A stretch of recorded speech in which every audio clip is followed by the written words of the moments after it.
Programme گفتگو میں آپ کا پھر سے خیر مقدم ہے. اس وقت ہم بات چیت کر رہے ہیں ڈاکٹر تقی آبدی سے فیض صدی پر. ڈاکٹر صاحب تو آپ فرما رہے تھے کہ فیض کے ہاں وہی روایات ہیں لیکن انقلاب کے ساتھ. استعاروں میں نئی گنجائشیں ہیں، وہی روایات ہیں، وہی استعارے ہیں، وہی تشبیہات ہیں، لیکن معنی بدل رہے ہیں. مثلاً آپ کے جہاں پر قفس اور قفس کے معنی یعنی ایک ایسا ملک اس میں سانس نہیں لی جا سکتی، یہاں پر صیاد کا ذکر ہے تو حکمراں کی اب وہ ٹیرنی کے بارے میں، آٹوکریسی سے اور فوجی حکومت کے خلاف ہوا. اب بغاوت ہے یہاں پر کہ ہمارے دم سے ہے کوئے جنوں میں اب بھی خجل، ابائے شیخ و قبائے امیر و تاج شہی، ہمیں سے سنت منصور و قیس باقی ہے، ہمیں سے باقی ہے گل دامنی و کچ کلاہی، کر رہا تھا غمے جہاں کا حساب، آج تم یاد بے حساب آئے. آپ دیکھ رہے ہیں دل نا امید تو نہیں، ناکام ہی تو ہے، لمبی ہے غم کی شام مگر شام ہی تو ہے.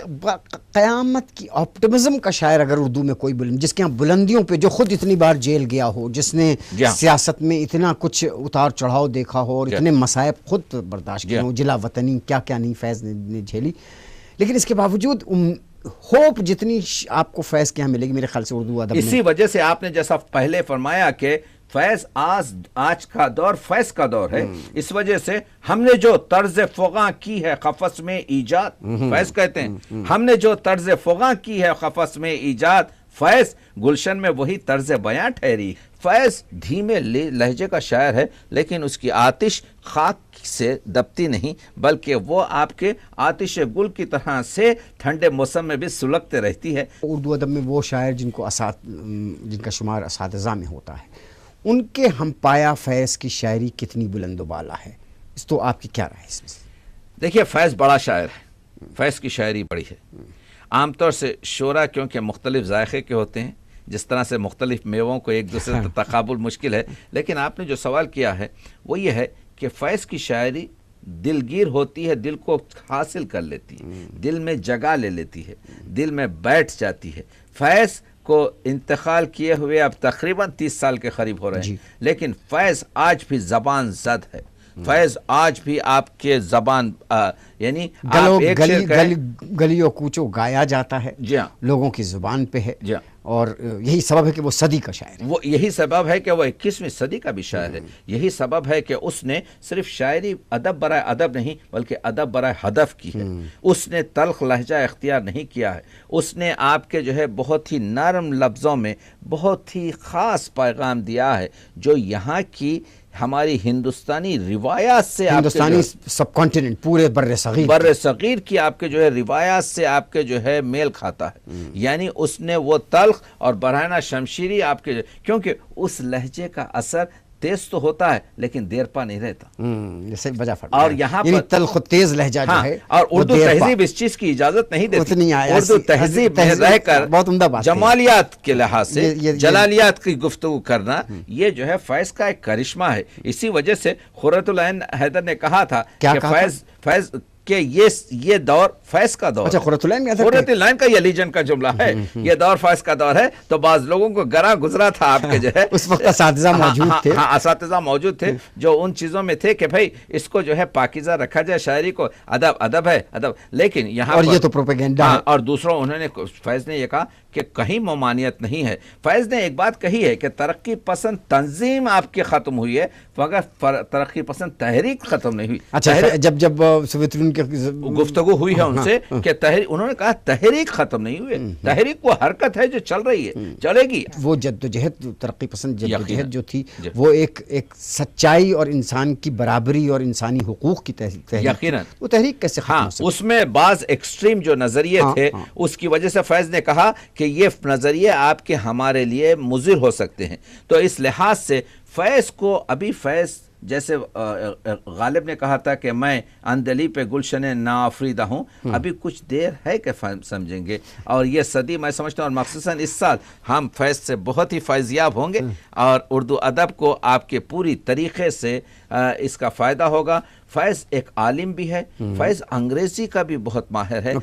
فیض پڑھاتے ہی انگریزی تھے. اور فیض کی جو خاموشی ہے جی, خاموشی ہاں, اور یہ دہلی آپ کا جو ہے یہاں سے دہلی سے ان کے بڑا ناطا, آپ شاید وہ مشاعرے میں میں نے کئی بار فیض کے ساتھ وقت گزارے. فیض جس ایک مشاعرے میں پڑھ رہے تھے, ڈاکٹر تاثیر اس مشاعرے کی صدارت کر رہے تھے, اور مجاز اسرار الحق مجاز آئے, اور انہوں نے دیکھا کہ فیض کی غزل نظم آپ کی بڑی ہٹ گئی, تو آ کر ایک طنز کیا تھا کہ کیونکہ فیض مجاز نے, ہاں کیونکہ فیض کرنل تھے اور فیض کے والد جو ہیں خان بہادر تھے, تو مجاز نے آ کے کہا کہ کرنل نہیں ہوں, خان بہادر نہیں ہوں.